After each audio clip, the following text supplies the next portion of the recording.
Hello everyone, we're picking back up with the Great Ace Attorney Chronicles. Right where we left off, Zieks has been indicted of murder. But the beloved Inspector Gregson.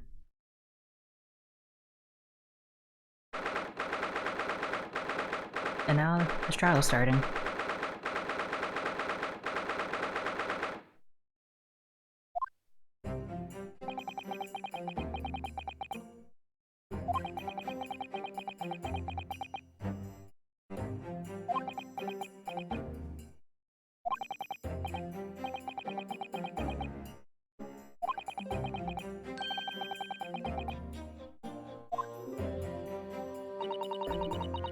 There's a menacing tension in the air here today, isn't there? I suppose. Yes, I think so. It can only be the result of the menacing appearance of the defendant. A little more courtesy, if you please. I do apologize. However, you're certainly not mistaken that this trial is far from ordinary. What do you mean? I'm not privy to the details, however. I understand that no jury has been selected. A trial without a jury? Well, that's just like the trial of the professor 10 years ago.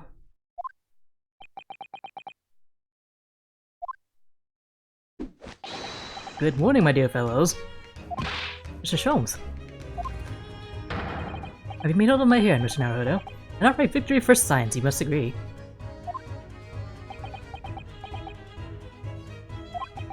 To be perfectly honest, so much happened yesterday that, well, I completely forgot about your little hair problem. What to one man is a little hair problem, is to another day of drinking dubious potion after dubious potion. You have no idea how my stomach ails me this morning. Oh dear, how awful for you. I'm afraid you only have yourself to blame, Mr. Sholmes. And good morning to you, Mr. Reaper. I'm delighted to see you looking so full of vim. And are you? I see London's celebrated great detective is as active as ever. Oh, you exaggerate, my dear fellow. You read to my paltry against just a few trivial cases. The Reaper's overbearing presence is a far greater deterrent to the black roots of crime in our capital.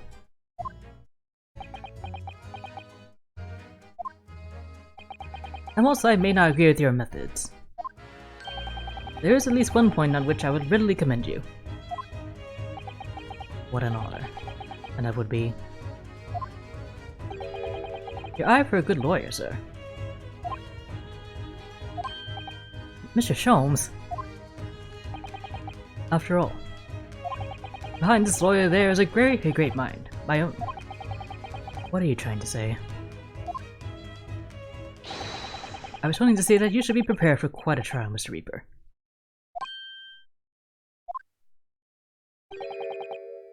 Sorry to barge in.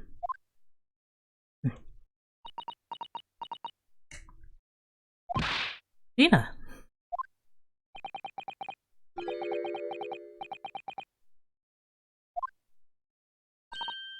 Father, shouldn't you be at the symposium?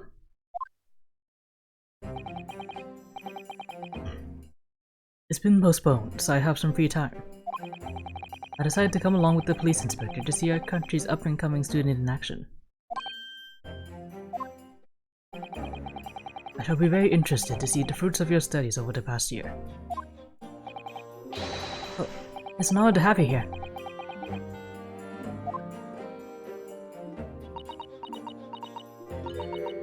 Hello. Oh, yes, Gina? Why'd you agree to this, eh? Why'd you take him on? This Reaper bloke.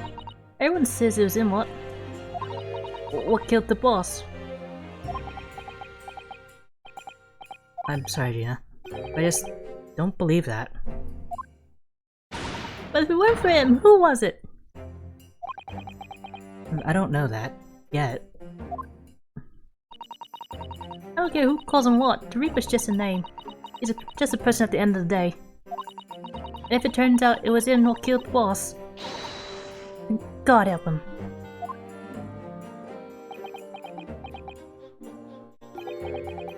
Alright, eyes indeed.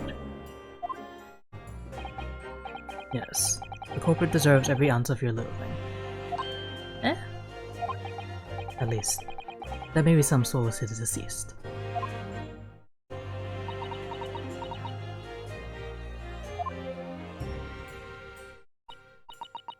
Please, Odo. You ever did this? For the boss.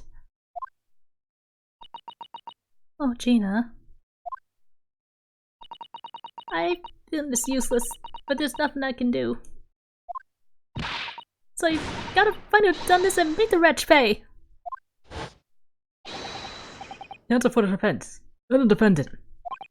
Courtroom will be in session shortly. Make your way into the courtroom at once, please.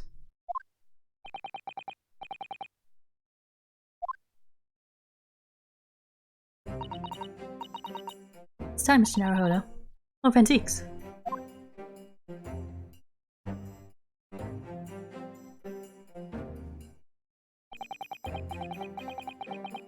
One who lost his treasured brother to a mass murderer. One who lost his treasured father in a foreign court of law. One who lost the man who helped her escape destitution. All that misfortune, all that pain, on course to collide headlong in this trial. It's time to shine a light on all these dark events. And whatever truth is revealed, we're going to have to look it straight in the eye.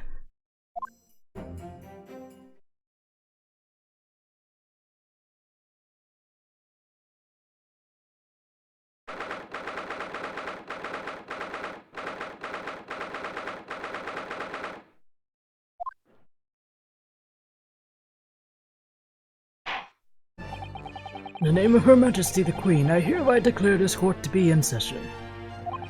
We are here to conduct a fair and just trial of the defendant, Baroque Van Zieks.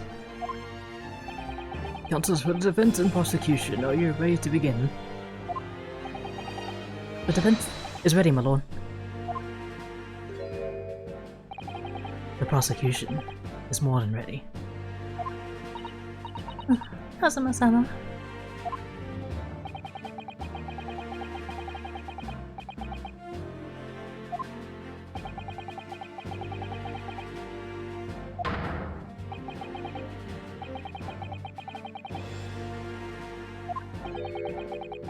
The so-called Reaper of the Valley has been a scourge like no other, undermining Her Majesty's justice system. Today we must uncover the truth behind this scourge.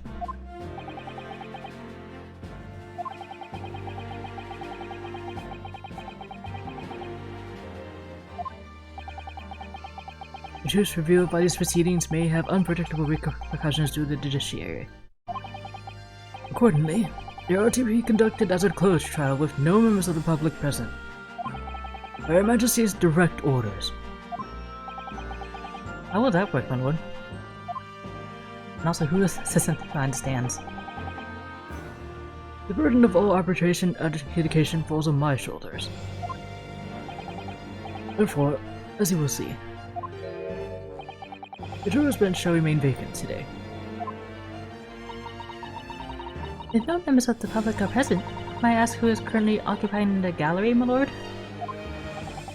They are members of the judiciary, here to witness proceedings and ensure an equitable trial. Members of the judiciary? Oh my, this is a very unusual trial already. There is, of course, another unprecedented aspect to these proceedings on which I must elaborate. The counsels for the prosecution and the defense are both aliens of Great Britain.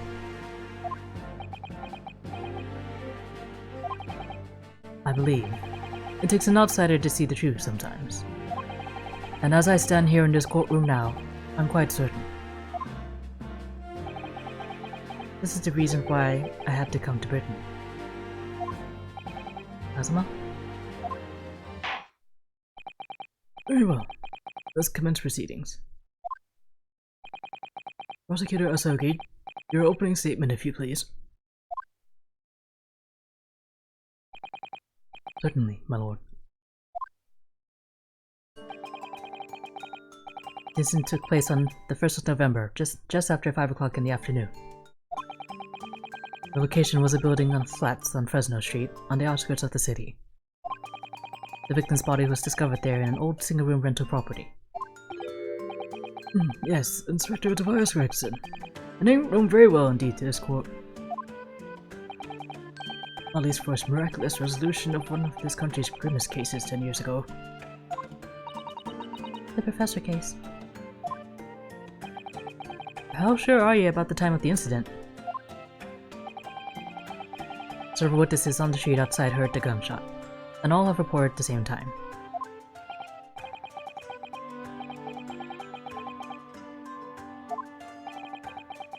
I have here a plan of the room.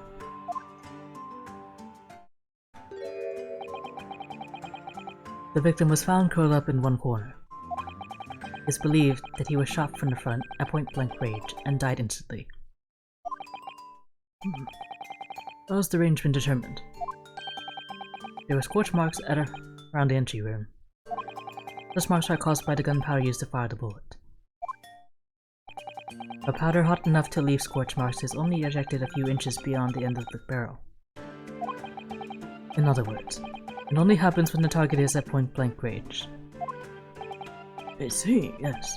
Thank you for the detailed explanation, Counsel.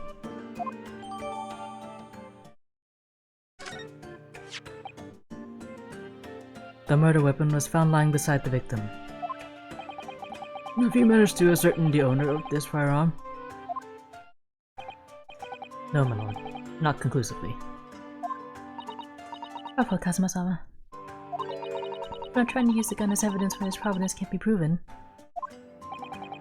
Furthermore, my lord. As I've explained, the revolver was fired at extremely close range. The bullet passed through the victim and struck the wall behind him. There's a candelabra mounted on that wall, and a tip of one of the candles in it was found to have been blown up by the projectile. Noticed that too, didn't we? Thank you for the thorough report, Counsel. Saying that the crime is clear to me. You submit the plan of the crime scene as evidence, please. As you wish, my lord.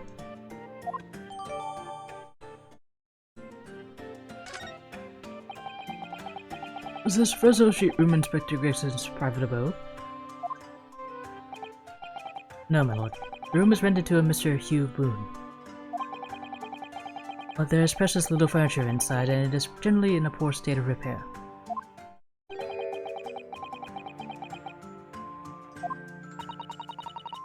Presumably he was investigating some case or other. When a policeman was informed of the gunshot from the witnesses and rushed to the scene, he found only the deceased inspector and the accused standing alongside, holding a revolver. The attending officer arrested the accused on the spot. So, the details of the case are clear. In that case, the prosecution would like to call its first witness. A name, please, Counsel. Naturally. The accused himself. Lord Van Zieks! As our prosecutor, he believes in the oath of office he's taken and will be compelled to tell the truth. Very well. Let the defendant take the witness stand.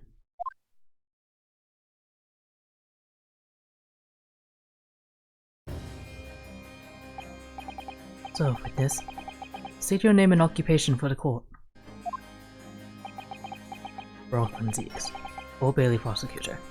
I presume, Lord Van Zieks, that you heard Prosecutor Asogi's opening persist? I did.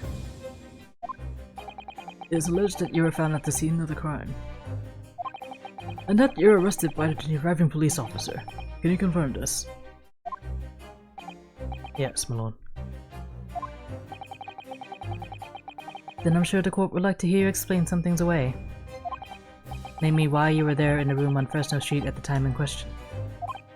And what exactly took place. I tend to explain away nothing, or simply tell the truth. I must say, Lord Zieks, I never imagined this day would come.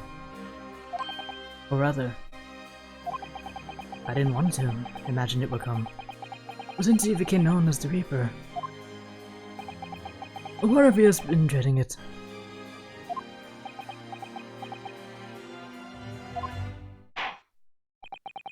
No formal testimony then, witness.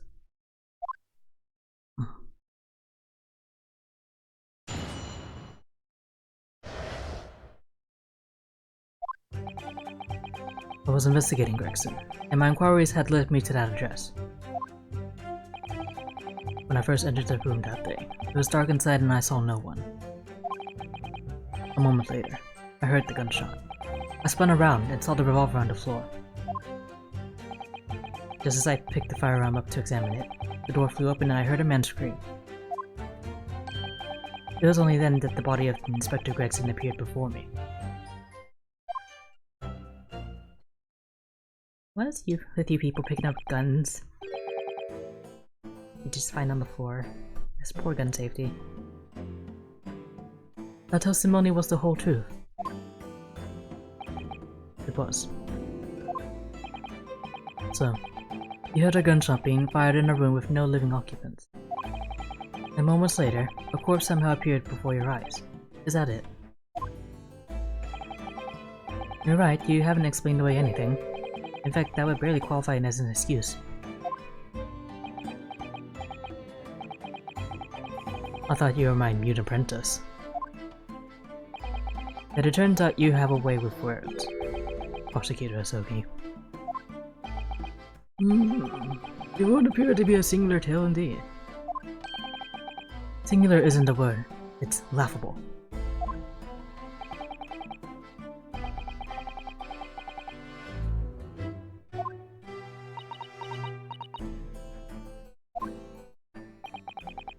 Very well then. And so you may begin your cross-examination. Yes, my lord.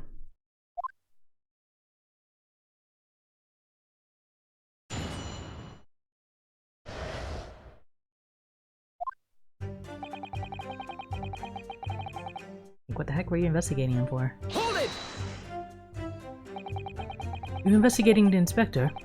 What on earth for? I'm not at liberty to say. Sorry? I identified a distinct possibility that Gregson was involved in the case I was investigating. Regrettably though, he was killed before I could secure the proof I needed. Is the court to understand then that on the day in question you followed the victim to the scene? No, I was privy to his movements in advance. How? I stole into his office in the yard and consulted his diary. The address on Fresno Street was noted in the 5 PM entry. You illegally entered the man's office. In Japan, that alone would constitute a very serious offense. As it does in Great Britain, I assure you. Is that not the case, Lord Zieks? I was aware of the possible consequences. Well, in summary, you're investigating the victim. And yet, you refuse to tell the court why.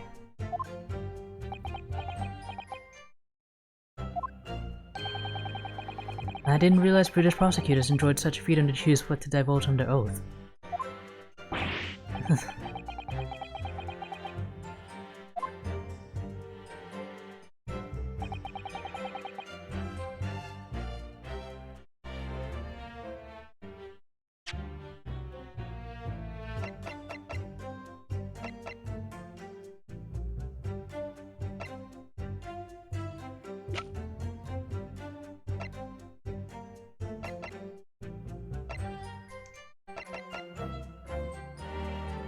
Okay, that candle I'm gonna come up as evidence later.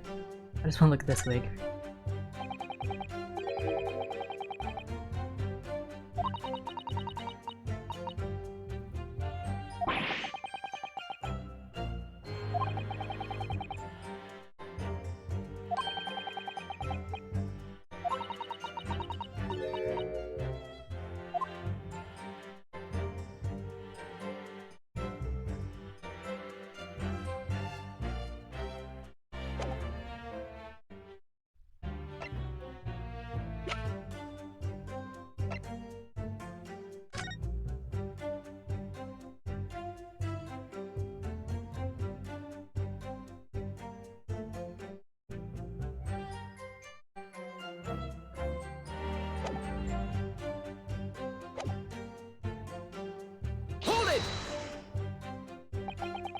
Had you ever been to the address before? No, never. I only learned of the place as a result of my investigations into Gregson's activities. There was no light inside when I entered. It was all but impossible to make out anything. But at 5 PM, the sun will only just have gone down. You'll still have been reasonably light outside. The room has a window, but it was boarded shut. Very little light found its way into the room from outside, so it was extremely murky inside. I wouldn't have noticed if the victim was already lying on the floor. There was no artificial light in the room, you say? You're quite sure? I'm quite sure that the part of the room where the body was found was very dark. I have a feeling there's a small oil lamp burning on the desk, but I couldn't say for certain. Look, Mr. Naruhodo.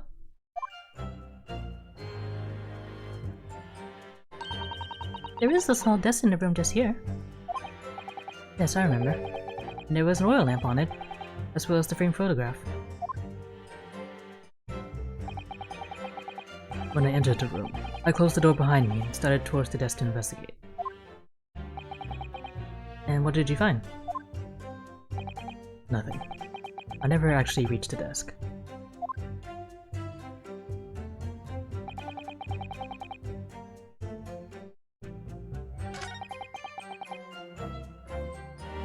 Let's compress everything. Hold it! So, who fired the gun? I have no idea. I didn't see anyone else in the room. But did you say it was very dark in there? Yes, that's right. All I can tell you is I didn't sense another's presence. Huh, and could it be? Did the gunshot actually originate from somewhere outside the room? No, that's out of the question. Oh. Without doubt, the sound emanated from inside the room. I could smell the gunpowder. Maybe it was a ghost.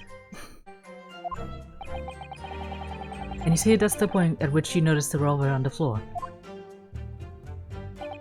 Correct. And I foolishly picked it up. That was carelessness on my part.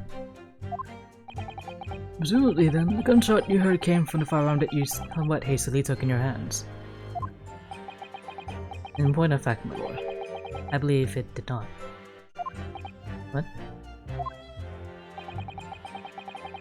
The barrel of the revolver I picked up was cold, and there was no smell of spent powder. But then, where on earth was the gun that was fired? Once I would like to oblige you with an answer. I'm afraid I can't. I too would dearly like to know that.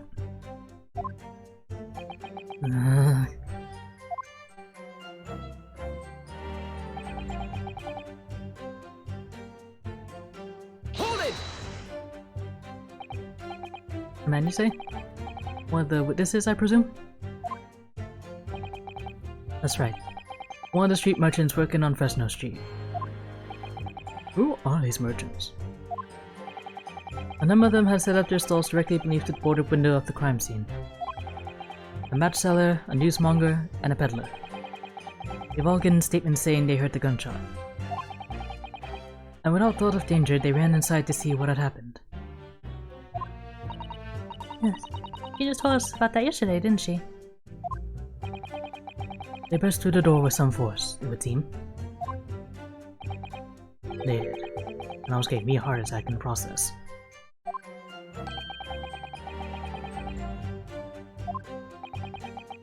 The first man to come in immediately noticed the revolver in my hand and fled.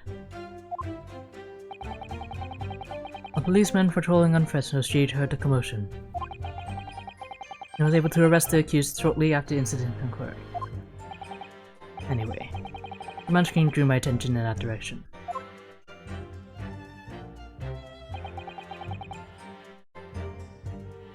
Hold it! What do you mean by that? And what made did the body appear? I honestly can't explain it, but it's the truth. As far as I was concerned, the body hadn't been there until that point, and then suddenly, there it was. Did you perhaps hear the sound of the victim falling to the ground just beforehand? At that moment, what I heard was the sound of the door flying open and the scream of the man who came inside first. Nothing more. I see.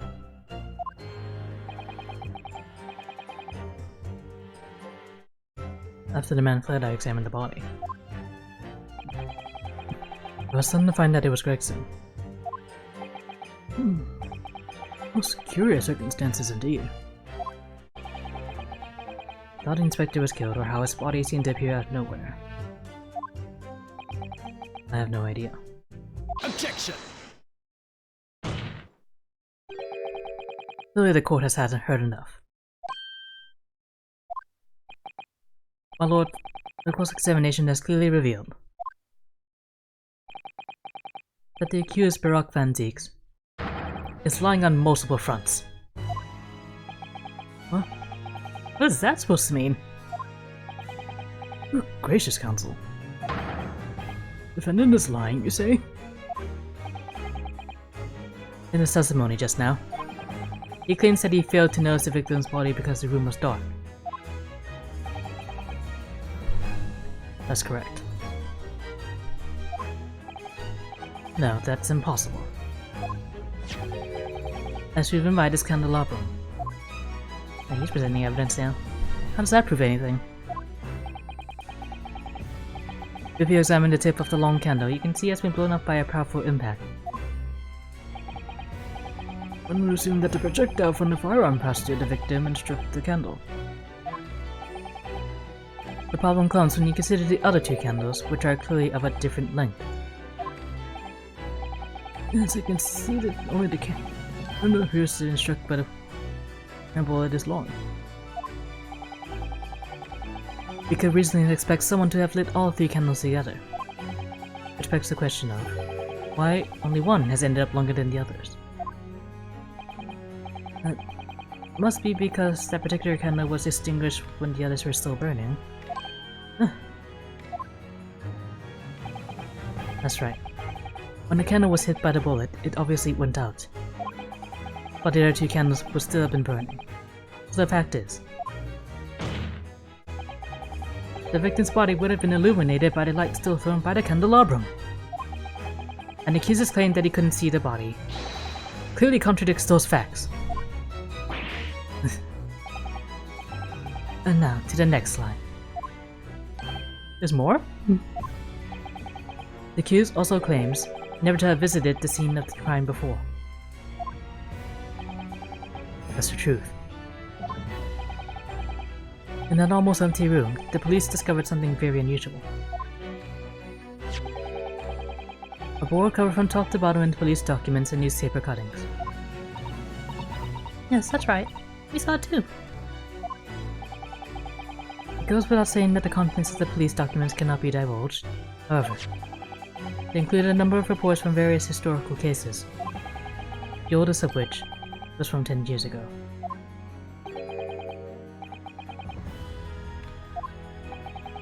And there is a common thread linking all of the documents on that board. Indeed? What is this common thread, Counsel? They all relate to cases prosecuted in court by Barak van Zieks.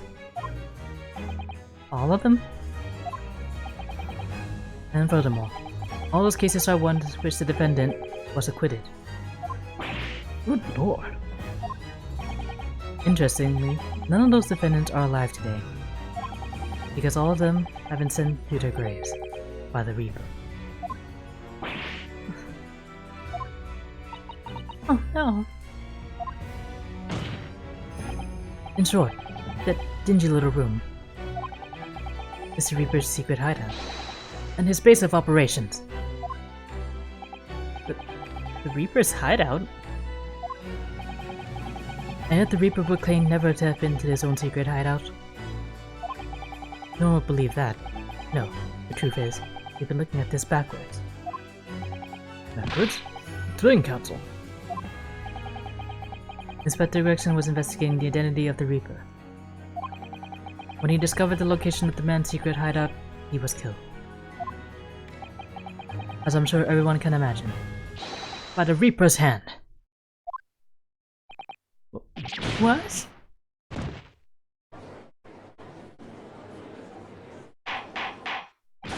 Order! Order! Order! Very well. I hereby state the current opinion of the court. Zieks is an outstanding prosecutor who has rendered great service to his country. However, it is with deep regret that I must concur with the prosecutor Zoe's contention. The defendant's testimony exhibits a number of stark inconsistencies with the known facts. All I have done is state the truth as I know it.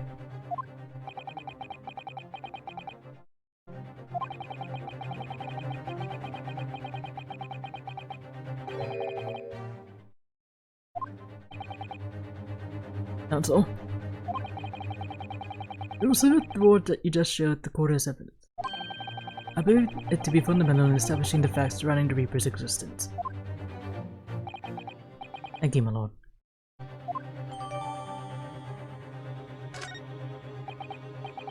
And now the prosecution would like to call new witnesses to the stand.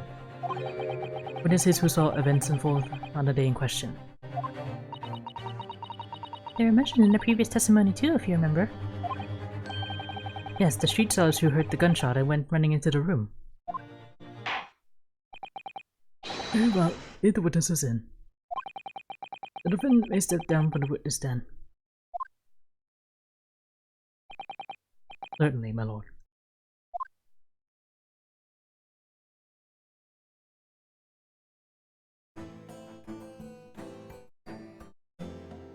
Hey, it's this guy again. So, witnesses, state your names and occupations for the court. Names? We don't use names. Why too fancy for the likes of us? We're just free and easy, so if we like, live where we want to live. I given them all the vacant stairs so they walk down Fresno and spin a few words into a verse for them. Would I be right in assuming that all three of you make your living by selling wares on the street? Everyone calls me gossip. I sell jaunty little tidbits to pass it by, you know. Jaunty little tidbits? Got an absolute smasher for you, sir. Right at your gin on this. Sixpence is a price and not a penny less. Wait, you're actually trying to sell it to me now? Oh, come on, sir, don't tell me you're not interested. Try it, man. Give me the money and see what it is. Be the man, counsel. Alright, sixpence it is.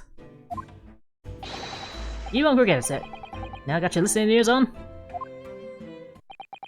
It's between us. And couple on Side Street. I've just had twins.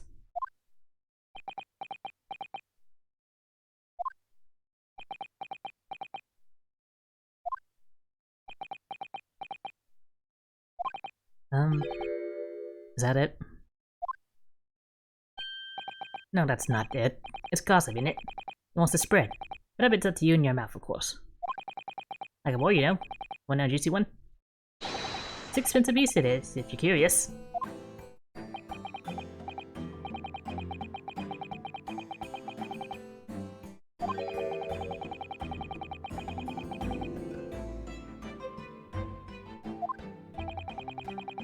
What about the next witness then? What name do you go by and what do you sell? Me? I'm Venus. That's what everyone calls me. Funny, isn't it? I sell these lovely little fireworks to all the local school kids. It's time to pop. What do you say? Don't like them in court. You weren't exaggerating the little. Do they actually sell? Oh yeah. The second years can't get enough of my Venus firecrackers. Especially when I tell them that if they get 100, they could blow up the school. Not the most savory of ideas, young lady. What do you say then, eh? I'm gonna part with sixpence for a pop? Wait, what? You want me to buy one? Tell you what, I'll let you know a little secret. If you get 100, then you go out the whole courtroom. Try the woman. Good morning, see if she's right. Try the woman council. Alright, I'll buy one. You already saw her blow one up. Lovely stuff. Right then, there's something a bit extra just for you. The Venus special. Only 600 pence. 600? It's 100 of my regular fireworks. Nothing lit about that, is there?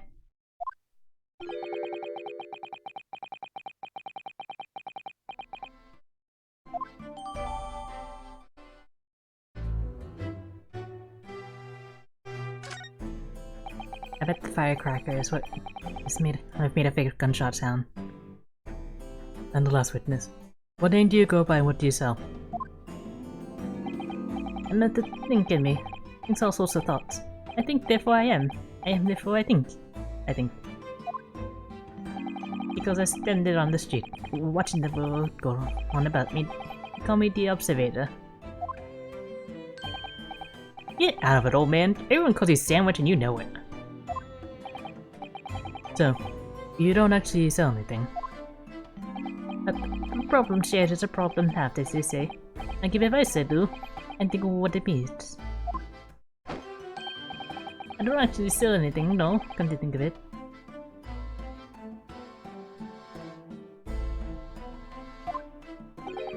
Pity.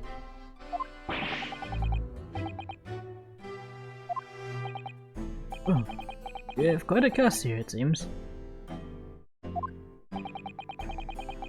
They conduct their business on Fresno Street from morning until night, my lord. And always in the same place, directly adjacent to the crime scene. I see. Unless they heard the gunshot, I suppose.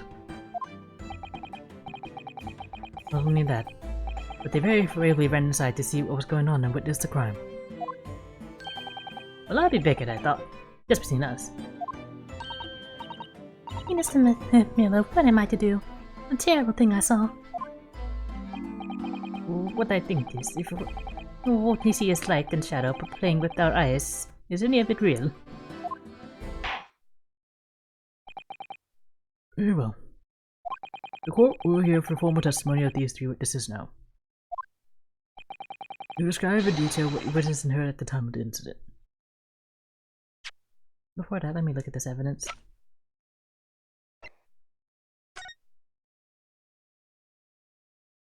Hello.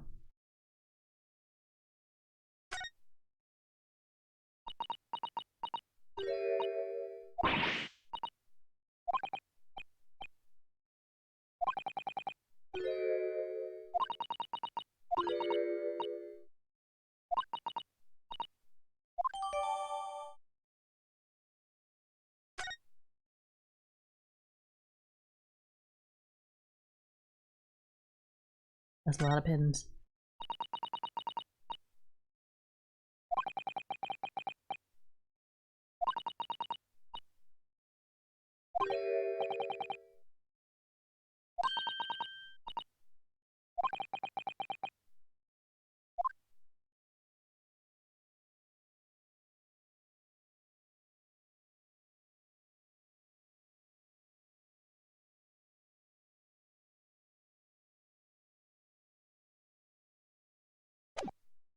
And the firecrackers.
We saw the whole thing from start to finish, we did.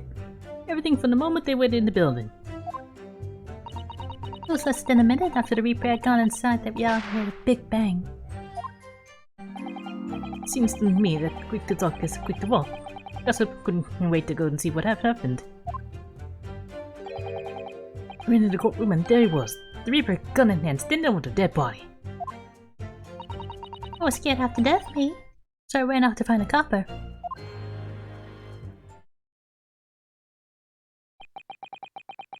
If these witnesses were there the whole day and saw everything, who did they see going inside the building? Only the victim, Inspector Gregson, and the accused, Barrel Friend Zieks. I've seen pictures of that Reaper in the paper. I know what he looks like. Just between us, folks love stories like this. I made myself a tidy sum already. Wait, rumors just one of several flats in the building. So from another flat could have done it.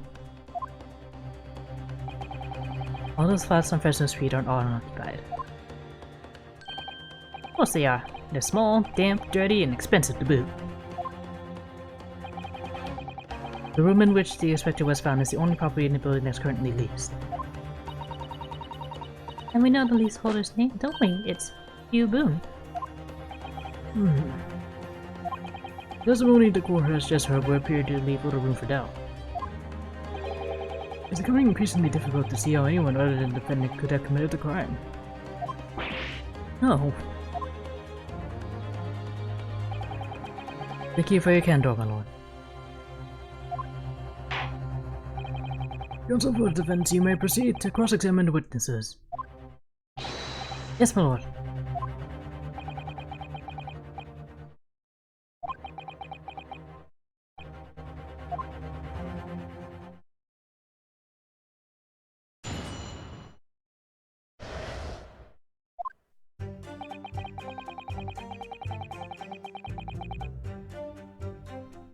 Go. When you say they, what do you mean exactly? Inspector Gregson and the defendant Lord Van Zieks? I suppose so. The likes of us don't know the names of the high and mighty. I'll tell you one thing. It was the old Reaper that went in last, that's for sure and certain. Just behind Inspector Gregson. They arrived at the same time as each other. No, not at all. The first fellow must have gone inside a good 15 minutes before we heard that gunshot. Didn't arrive 15 minutes before? Are you sure about that? Am I sure? Am I sure? Does it seem likely that I've forgotten a fellow with bright red hair like that, does it? Yeah, his hair really were red, weren't it? I heard them at playing fireworks even. I read most of the to the inside of my eyelids, it is. Wait a minute. You saying the man was a redhead? Weren't you listening, chum? Ah, he was a redhead. He had a big chunk with him as well. But Inspector Gregson's hair isn't red. Not by any stretch of the imagination. It seems likely that the person you saw wasn't in fact Inspector Gregson at all, but some other third party. No, I hate to break it to you, but the witnesses are correct. What? Let's have a look at this photograph of the victim taken at the scene. Yes, that...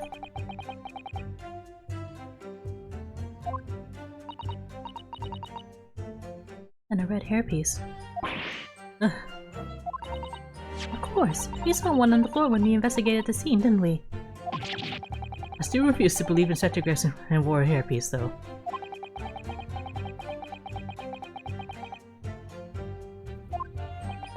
The color does seem to suit the man, one might say. The photograph will be submitted as evidence, please, counsel.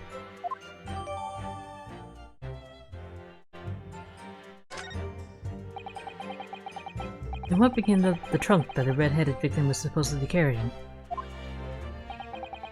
I was informed that no trunk was found at the scene.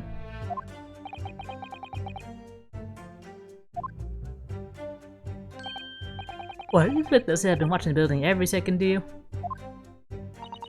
We definitely saw him in the dock going in, though. No question about that. It was less than a minute after Reaper got inside to all heard a big bang. Hold it! Which presumably you mean the gun shop. I love these little things, don't I? Now I know what a gunshot sounds like. I always thought it probably sounds a bit like this, doesn't it? And you say that you heard the noises almost as soon as you saw the defendant here entering the building. That's right, it was almost straight away. Bang, it went, just like that. Well, he's a Reaper, isn't he? It's what the French call a fait accompli. When the Reaper's around, people are going in the ground. I mean, that's what he does, isn't it? I think we get the message. The Reaper couldn't allow the Inspector to live after he discovered his secret hideout. There can be no clear motive for the crime. Yes. It's certainly an eminently credible motive.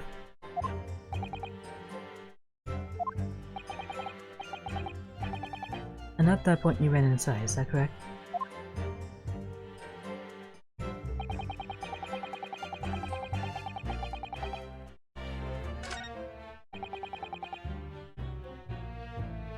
Hold it! Then you are the first person to arrive on the scene, is that right? That I was. Kicked the door open like a professional, I did. And yet what's going off here? Lord Zieks claims all you heard was a man scream, though. Was it dark inside the room? No, not dark at all. There were candles burning on the wall. Really? And there's a fellow collapsed on the floor. Just between us, it's the first thing I noticed when I got inside. Huh, I see.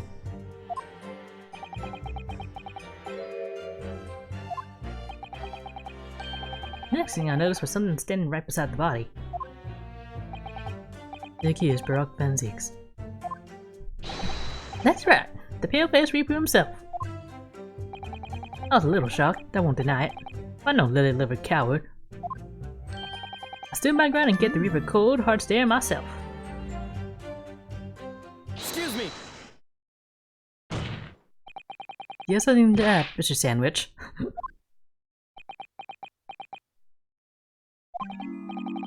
It's really nothing to me.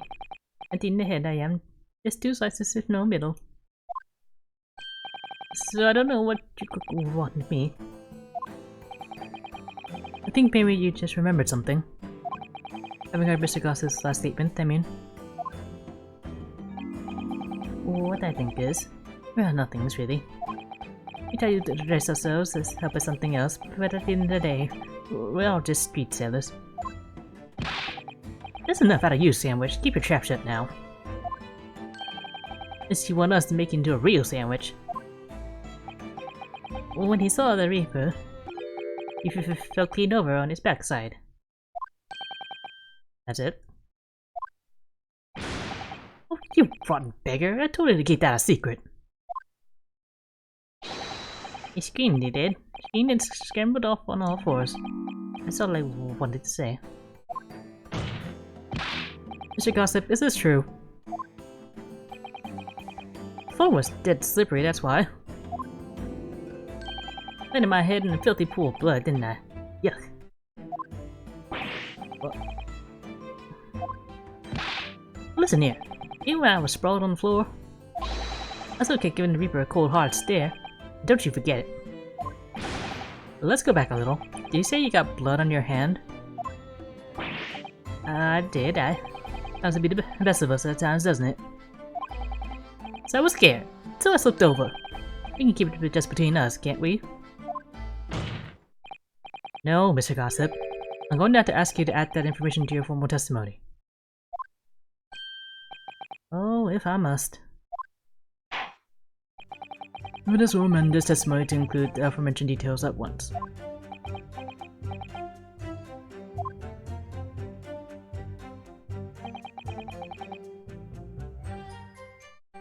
You most certainly did not. No one got blood on my hands, so you wiped it off on the floor, you say.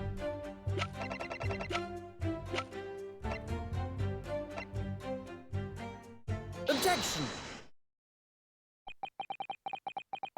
So you wiped off the blood from your hand on the floor of the room. Are you quite sure about that? Oh, well, what else do you expect you had done, eh? Doesn't really matter. Objection! The police found no such handprint on the floor during their investigations. Most likely is the defense is certain. Objection! If you listen, you'll find out, Prosecutor Asogi. Certainly, there was no bloody handprint found on the floor.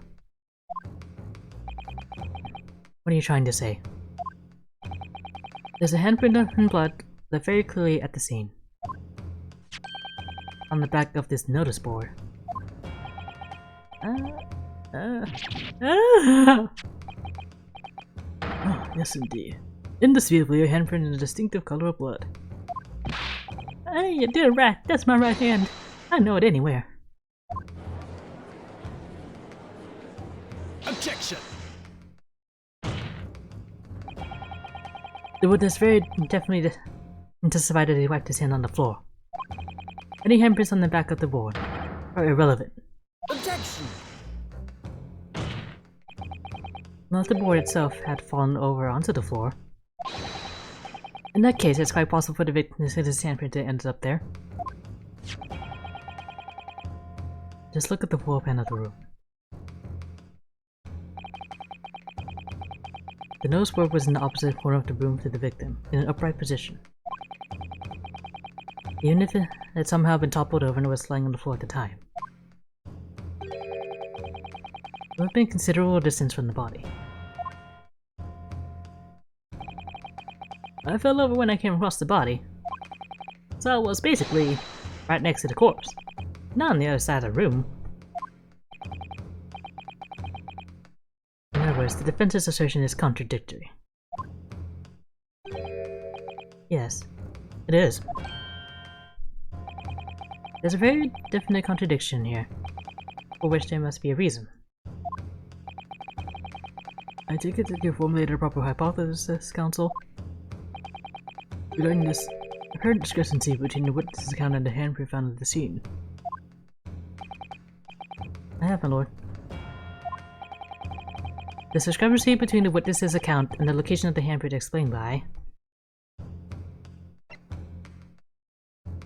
The board is probably moved to that corner. Maybe to hide the body and the candles.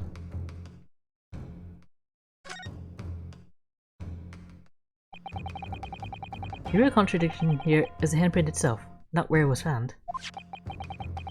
As the court can see, it's upside down. Oh, gracious, so it is. If the witness had put his hand against the board, the finger should be pointing upwards. What does that tell us?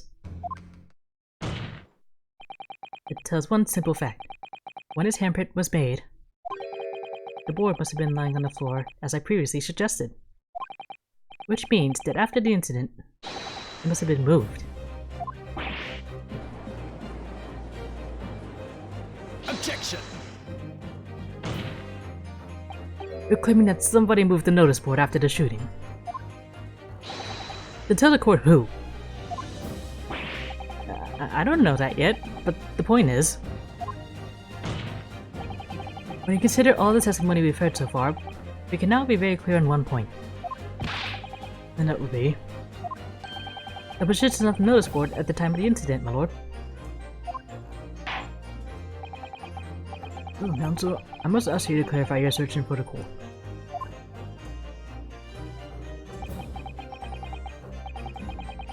Allow it to say, where do you mean the board was situated?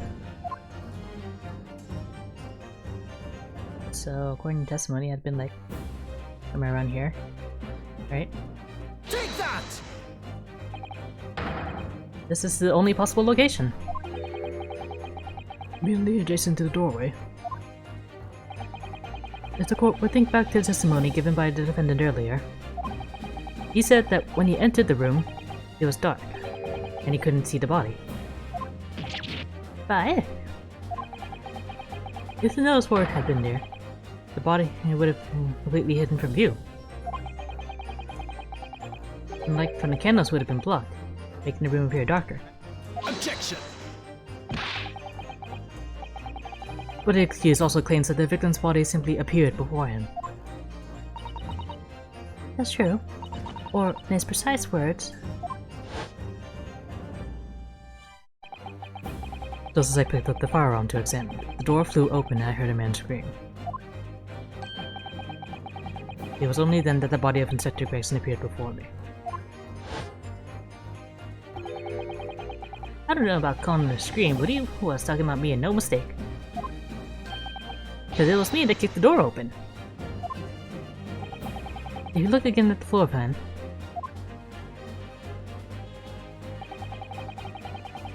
consider what would happen if the door to the room was thrown open with force. Again. The door struck the notice board, knocking it over, and making the victim's body visible. Good gracious. My client has told nothing but the truth. He simply described what he saw.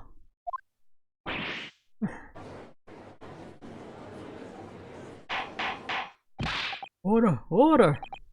Counsel, how has this not come to light before now? After the incident, somebody must have righted the board and moved it into the position where the police, myself, and my colleagues saw it when investigating the room.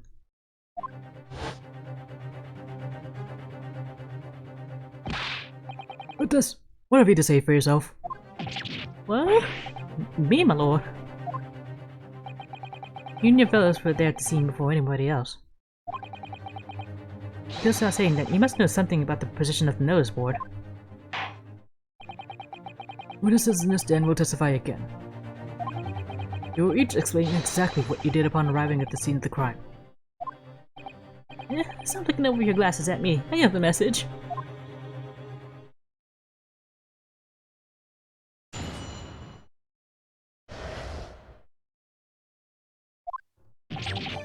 I don't know anything about that there notice board. I just swapped my hand on it, that's all. But don't look at me. I haven't got a clue about it. I was doing business with some second years at the time. I don't know anything about anything. Just a bystander to me. Just a sign at the crossroads of life.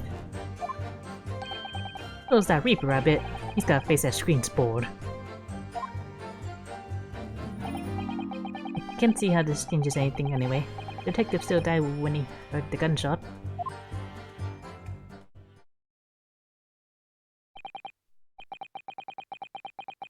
So none of you can elaborate further. Taken by the crime scene, dead witness, and with only the light of a few candles and an oil lamp by which to see. We can expect these witnesses to be able to give a more precise account of what happened. That's right, yeah. You don't pay the respect too much.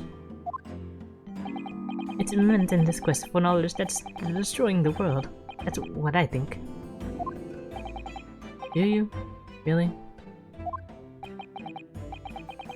In any case, as this testimony shows, even if the notice board was moved by somebody following the incident, it makes no difference. When the gunshot rang out, the accused was the only person at the scene.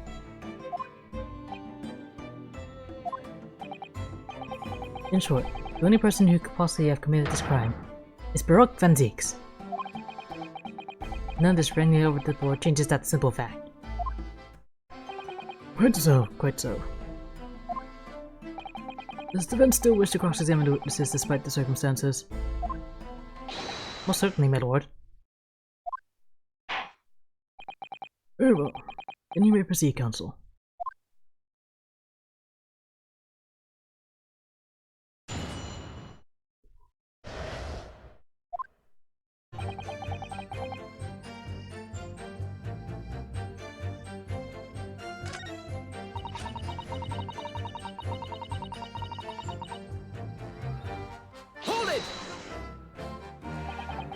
When you say you were doing business with them, You mean you're selling them fireworks? Yeah, what else? There's a primary school just around the corner, see? Just cheeky little so-and-sos that got planning to go over to school to Kingdom Come. So I've been telling on them, and their teachers know what they're up to. Oh, you have? Yeah, wouldn't want anyone to get hurt. So I let the school know the kids are playing with dodgy toys. Then, praise the Lord, the teachers take all the fireworks off them. And then, praise the Lord again, the kids all come back to me to buy more.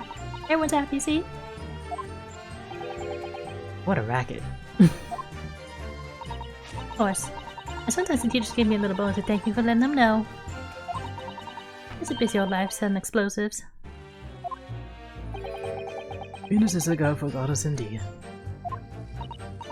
Well, selling bareface and lies is my kind of thing, really. I'm ever so good at it. Excuse me. Something wrong, Mr. Sandwich? If I said it was, could we just leave it at that? Would that be the end of it? No. Does Miss Venus's statement just now bring something to mind, perhaps?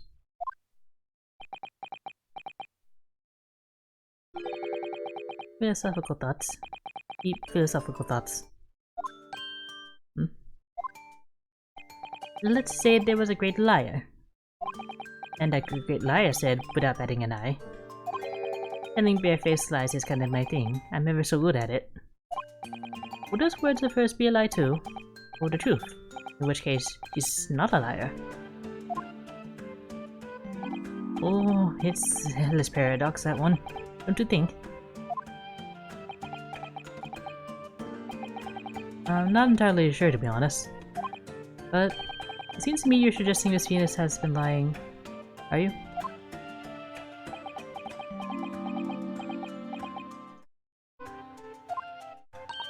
What are you on about, old man? Trying to cause trouble, are you? Keep on like that. Now wrap your whole body in firecrackers and set them off. That'll give you something to tremble about. You have a startling, disturbing mind behind that sweet and innocent face, young lady. Miss Venus has lied in her testimony. Is that what you're saying, Mr. Sandwich?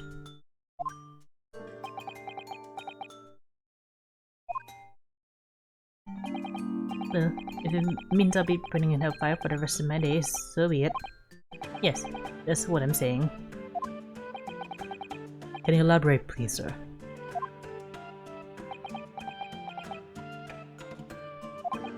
Old blabbermouth here headed for the room where the gunshots seemed to come from.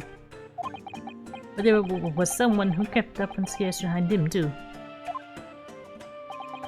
That's right. That rotten liar over there.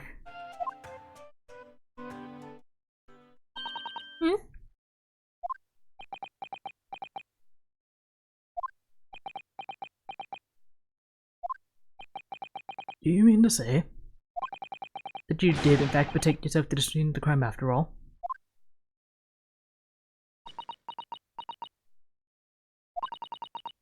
What did I tell you, eh?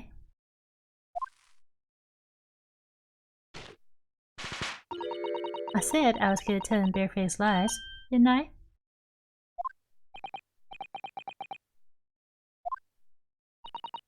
Well, that revelation rocked the whole courtroom, didn't it? Who knew firecrackers packed such a punch? So you did indeed visit the scene of the crime, did you, young lady? Good grief. Well, now you come to mention it.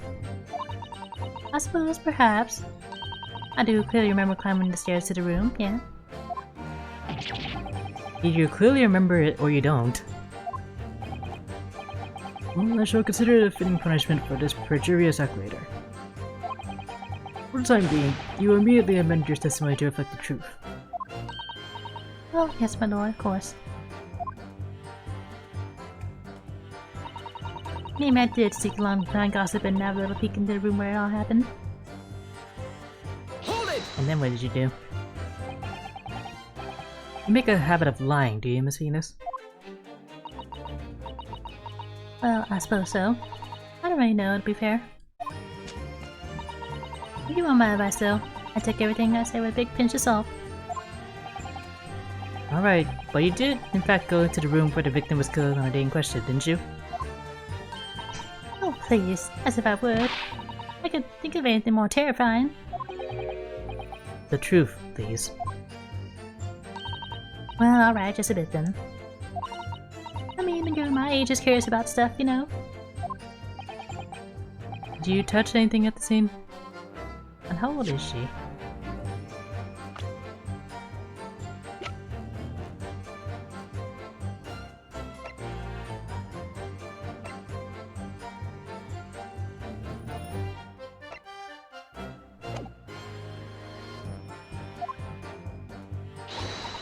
Oh, please, as if I would. I mean, there's a dead body on the floor. The truth, please. Well, alright, just a bit then. I looked to see if there's anything I could sell. So I did give the place a once-over.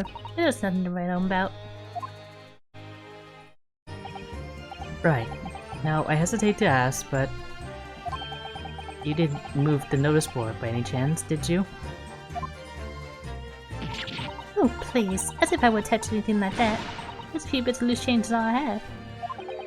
The truth, please. Well, alright then. I thought there might be something worth having underneath it. I blasted the flippin' thing. I flipped the blasted thing.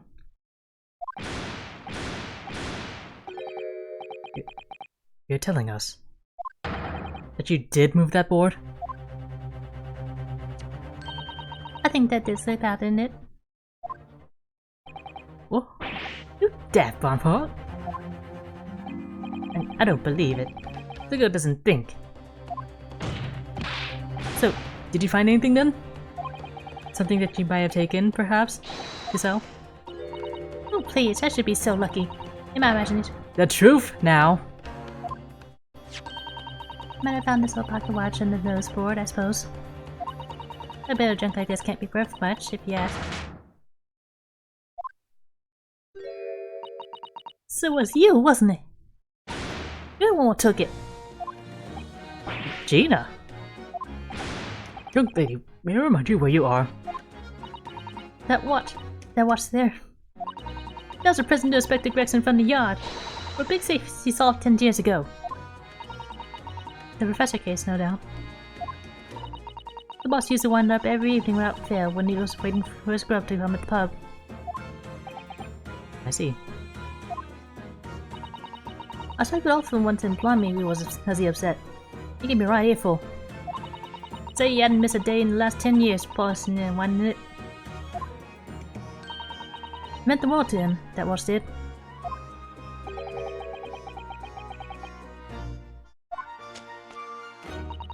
It's not all that, though. I took it to Jabez's that night and asked how much it was worth. The old dealer wouldn't touch it. Wouldn't give me a penny for it. Said it wasn't working. Knocked about worthless, he called it. Ugh. I knew I should have lifted it.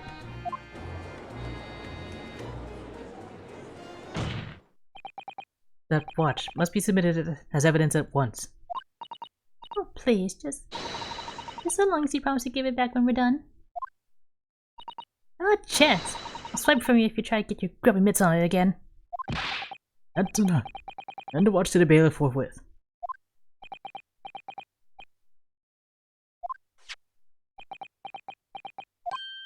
Good lord. The glass appears to be broken. More than likely it shattered when the inspector was shot. It doesn't take any more either. Which is why Jabez didn't want it. Want to waste, eh? Yes, indeed. He appears to have stopped at the hour of 5.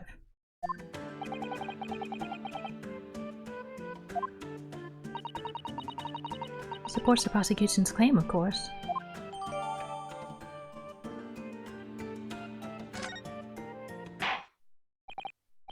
Oh, it appears that the mystery at the moving notice board has been solved at least. Gonna take a look at this watch.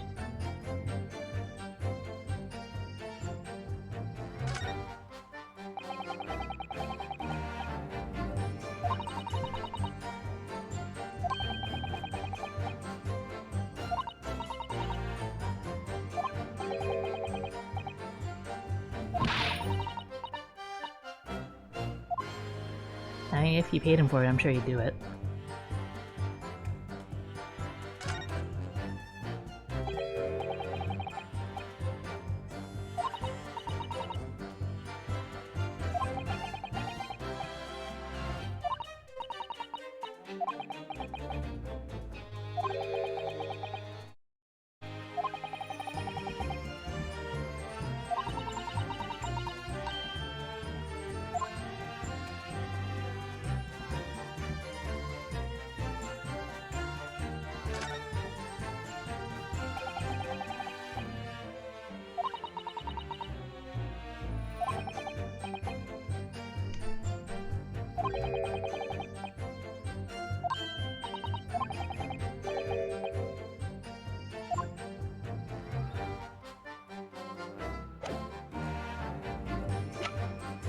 Do I have the key?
That's a fancy figurine now.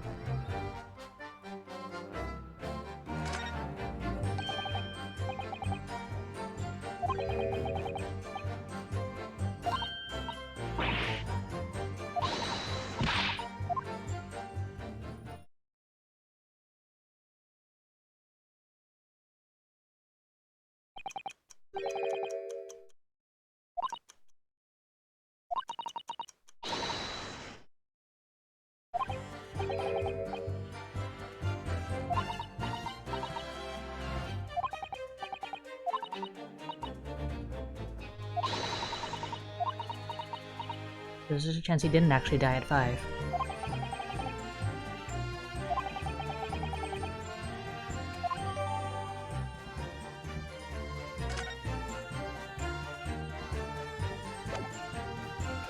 Well, well, well.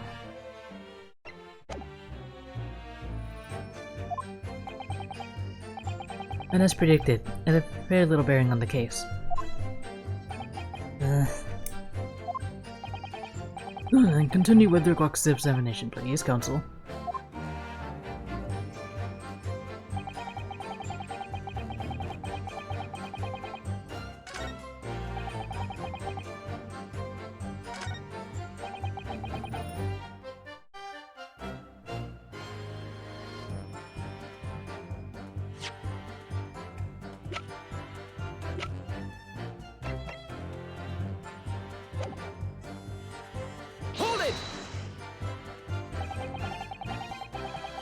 It was 5 o'clock in the afternoon that you all heard the loud bang, wasn't it?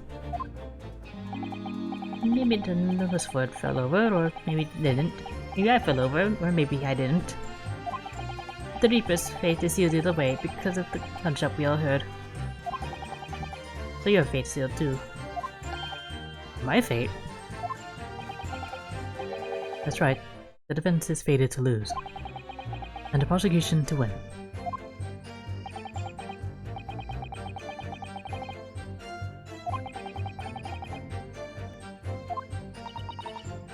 It may be possible to change all our fates. Of course, none of that changes the fact that I heard what I heard, does it?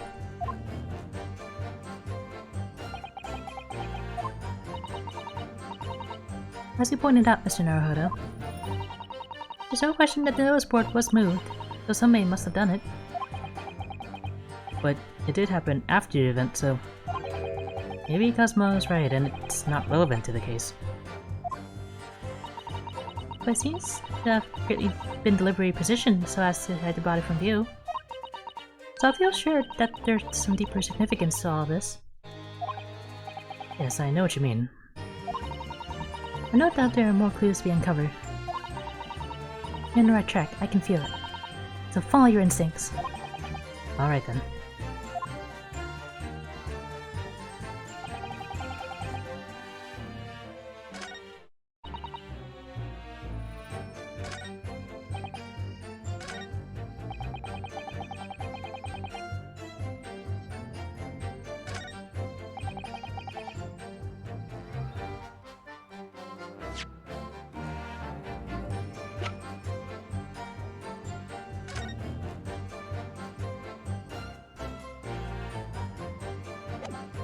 So my argument's gonna be that he didn't die at 5.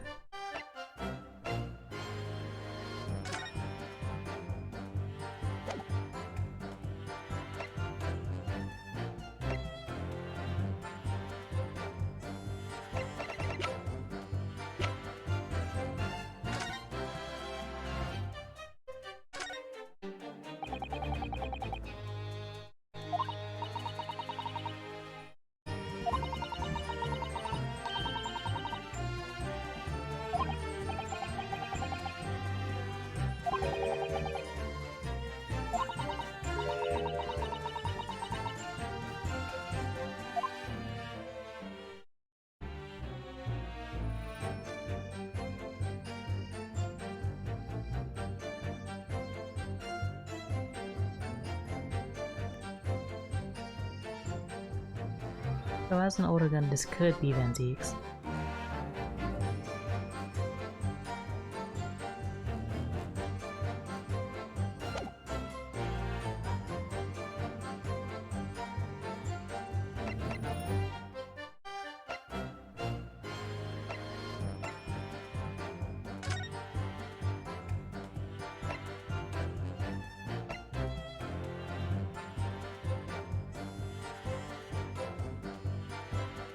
The time of death isn't listed on this autopsy.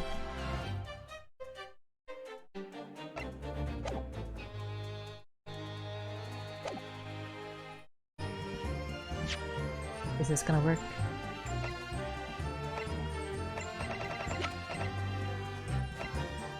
Objection! Nope.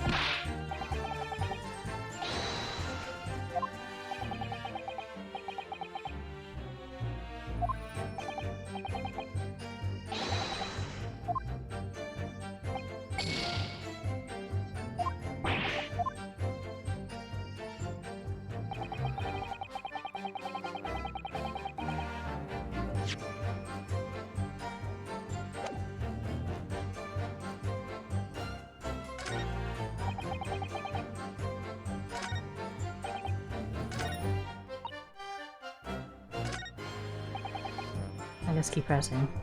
Hold it!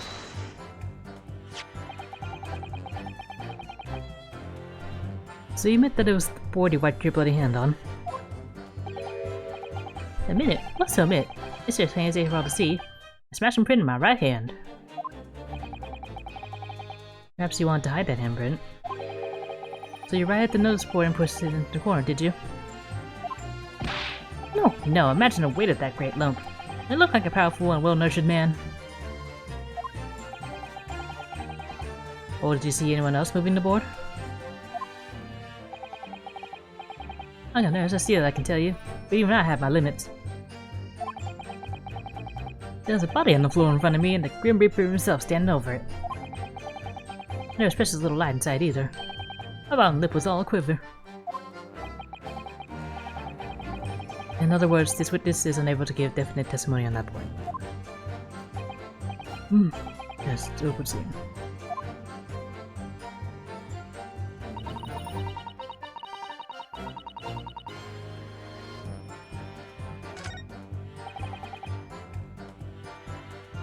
Hold it! But you did go to see what happened in the room, didn't you? Fresno Street is my whole world. It's all I know, and I know all of it. I wouldn't make it my business to know if I want to hold my sign up high. So you did go see what happened. It's not the destination that's important, it's just how you get there, isn't it?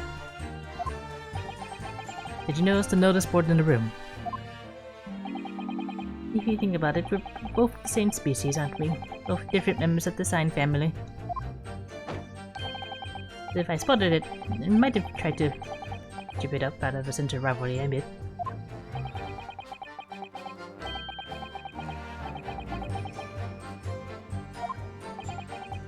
Does it mean that you didn't notice the board?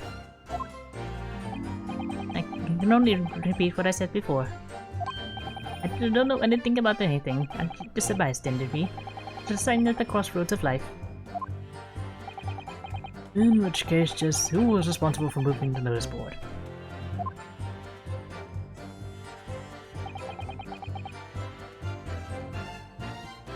Hold it!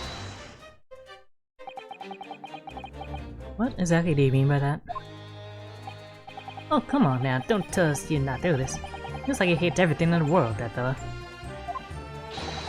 Not notice boards. You're the one thing he likes. You can see it in his eyes. I can't say I've ever noticed. I'll tell you one thing for free, though. I never took my eyes off that man on the floor. Or off the Reaper, not for a second. Sorry? Well, I was that scared, I couldn't. You never know what a feeling like that might do to you if you look away, you know?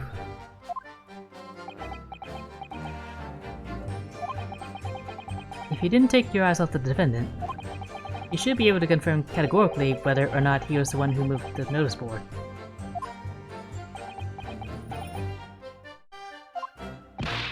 That I can. The Reaper did nothing of the sort. I can swear to that. I couldn't have missed it. If he teed the thing upright to get him dragged to the corner. Right. Gotta be clear that up. What happened to the face that screen's board?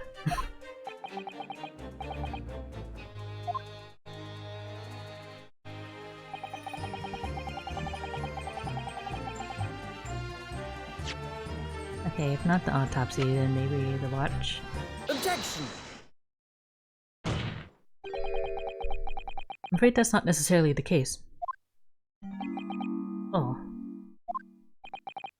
At the scene, we found this key to the winder of the inspector's pocket watch.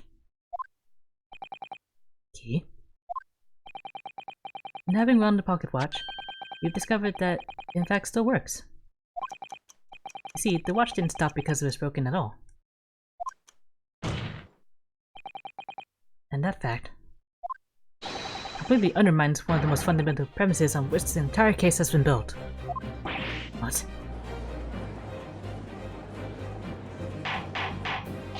Order! Order! Order! The council. The watch was stopped at almost exactly 5 o'clock. Yeah, but it's just when we had that gunshot. It is exactly the hour. The time that was showing on the watch tells us nothing other than when it wound down. It's merely a coincidence that it happened to be at 5 o'clock. Objection! Even if that's true. The 3 witnesses here all heard the gunshot at 5 o'clock. So that's obviously when this crime was committed. Objection! No, that doesn't hold. Why not? Recall what Inspector Lestrade said only moments ago. The boss used to wind it up every evening without fail when he was waiting for his girl to come at the pub. They hadn't missed a day in the last 10 years, polishing and winding it. It meant the world to them, that watch did. The victim was in the habit of winding his watch once a day, in the evening. You can reasonably assume, therefore, that he wound the timepiece on the evening before he died as well. Yes, that would be entirely reasonable. But if that's the case, you wouldn't expect the watch to have completely wound down by 5 o'clock the following day. Oh, right. Well, I'd explain it then. In summary, the evening before the day of the incident, when the gunshot rang down that room, the inspector was already unable to wind his watch. You can't mean. What would stop a man winding his watch if he's in the habit of winding it every single evening for 10 years? The obvious answer is that he was already dead.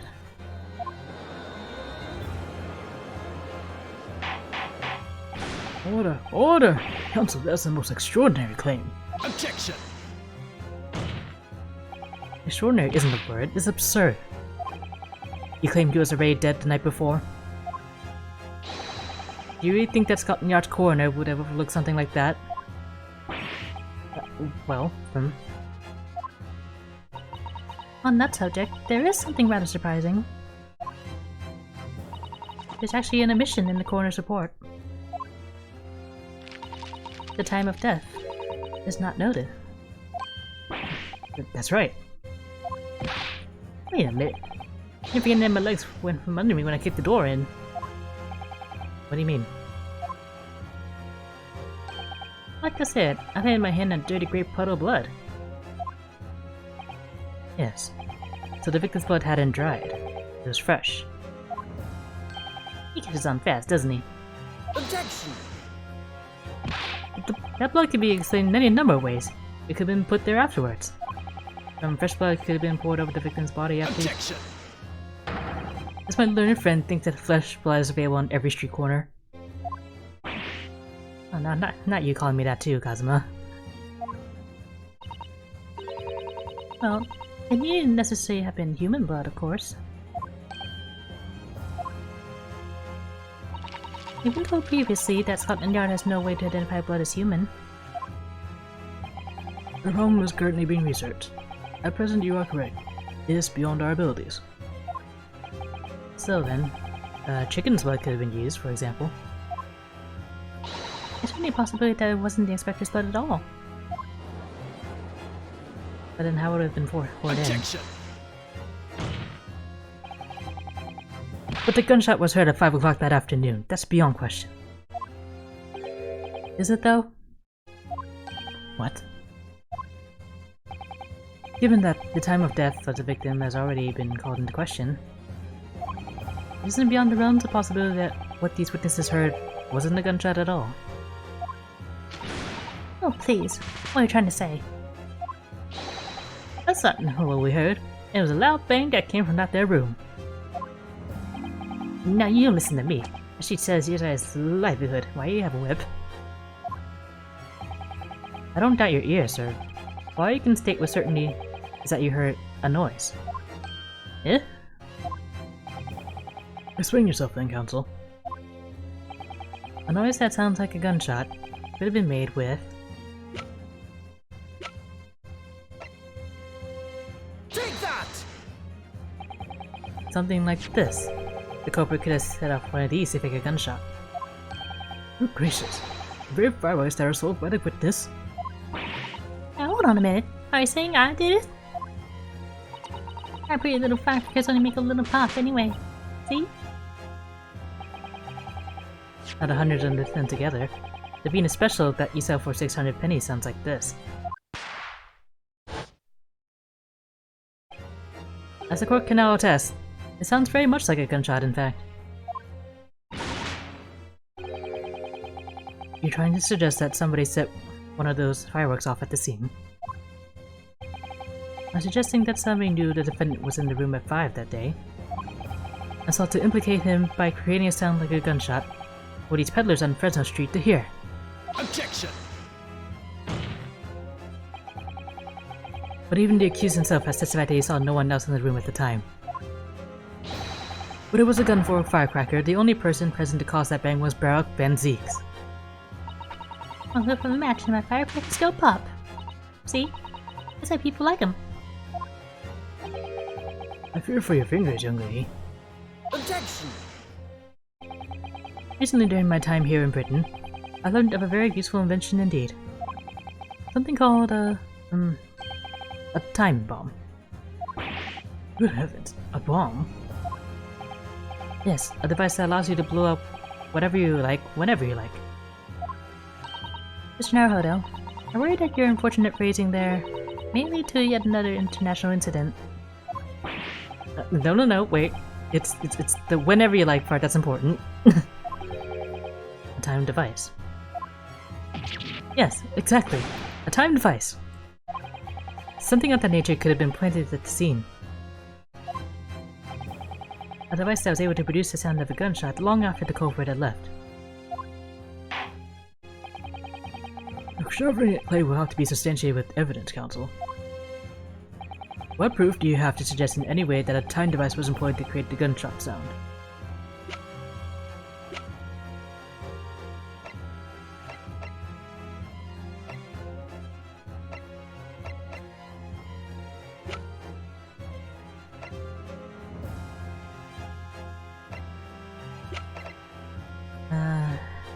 Maybe the watch again? Take that! You're suggesting this could have been used as some sort of time delay device? I did think so, my lord. But it's becoming increasingly clear that we've all been very misguided here. Objection! Yes, by you. What? Oh, yes, the time has come for a penalty, without delay. Ugh.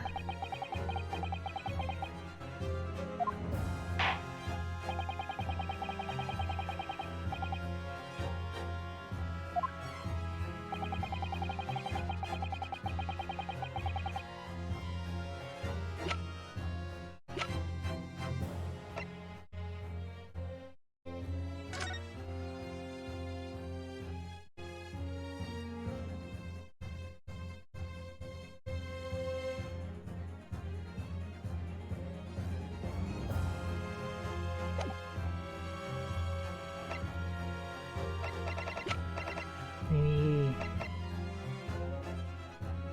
And the candles were lit for a reason, right? Take that! As the court has already discussed, the tip of one of the candles in this candelabrum has been blown off. Indeed. The kills were struck by the bullet, which presumably passed through the victim. I don't think that's possible, my lord. Not possible. Why? Because of the scorching. There are gunpowder scorch marks clearly visible on the broken candle. There are? Goodness, yes. But is it not the case that there was also scorching on the victim around the bullet entry wound? That's right, there was. But as we heard earlier, scorching like that only occurs when the target is at very close range, a matter of centimeters from the gun. Oh. Which means that the scorching on the candle can't possibly be the result of a gunshot. You're suggesting it came from the fireworks. How can that be, eh? The fact that there's such visible scorching on the candle suggests that the fireworks must have been right next to it when they exploded. Or to put it another way, the candle and the firecrackers were joined together.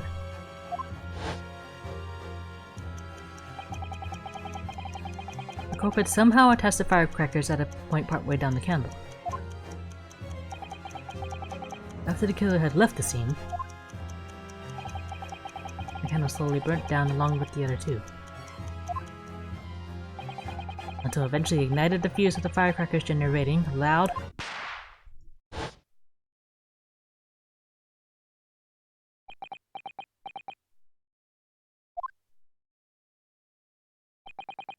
and that is how these three witnesses came to believe they heard a gunshot at 5 o'clock. Oh, what a plot. It is surprised that the victim could have died earlier than we have been led to believe. The previous day, even. Now, just hold your horses. All that's not here saw the victim going into the building, remember? I couldn't forget that flame-colored hair even if I wanted to. The person you saw entering the building wasn't the victim at all. Consider this. Obviously, anybody can wear a wig. The person that these witnesses saw entering the building 15 minutes before the incident occurred could easily have been someone else entirely, wearing the red hairpiece. What else did you mean to say? It was the same person who contrived the firecracker trick. In other words, Inspector Gregson's killer.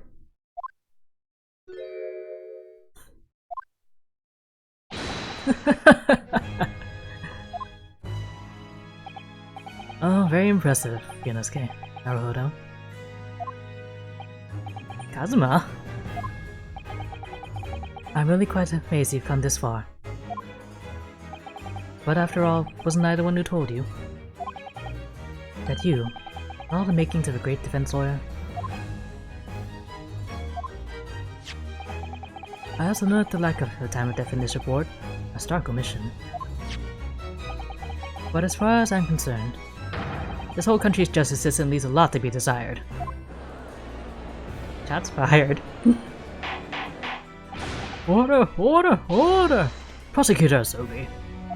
What on earth do you mean by that statement?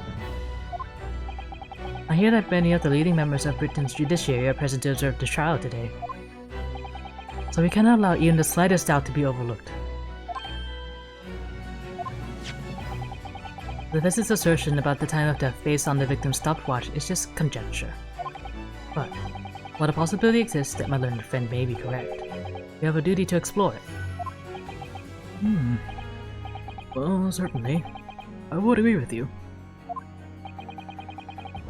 And what immediately comes to mind is, of course, what was Inspector Gregson doing, and where did he go on the day before the incident? Do you know? The inspector always carried out his investigative work alone. His movements were treated as confidential within Scotland Yard. Scotland Yard? However, considering the evidence we've been presented with so far, I say it's fairly apparent that what case the man was pursuing. Wouldn't you, my little friend? I do have a feeling about what case he might have been investigating. Yes, I agree. Surely. My lord, the defense believe it can explain to the court the case that was being investigated by Inspector Gregson at the time of his death. Very well, counsel. Present your argument to the court. What evidence is suggested of the case being investigated by the inspector on the day prior to the incident? The Red-Headed League. Take that! Hey, if this red hairpiece points to the answer. You might assume it was part of a disguise used to carry out an undercover investigation. Surely not. Such a brightly colored hairpiece would only serve to make the inspector more noticeable. Yes, that's quite true. It would definitely have made him stand out in the crowd. Except, that is, in a crowd of gentlemen from the Red-Headed League. The Red-Headed League? So, you already worked it out. What on earth is all this all about? Is it just an extraordinary league of gentlemen? The Red-Headed League is currently under investigation for a grand deception. A deception of what nature, Council? They've been targeting red-headed men across all of London and tricking them out of small sums of money. 2 men were arrested for the misdemeanor only yesterday, in fact. My lord, the defense calls for those 2 men to be summoned at once. 2 redheads?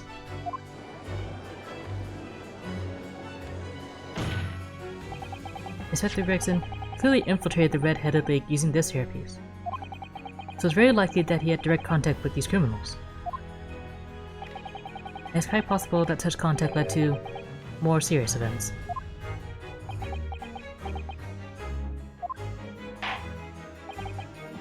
I concur that we cannot in good conscience leave this new avenue unexplored. Well done, Mr. Naruhodo. Well, what's another possible line of inquiry for us at least? The prosecution will make immediate arrangements for the chargemen to appear. Bring these 2 red-headed League conspirators before me, Prosecutor Asogi. At once, my lord. Very good. We will have a 30-minute recess. Court is adjourned.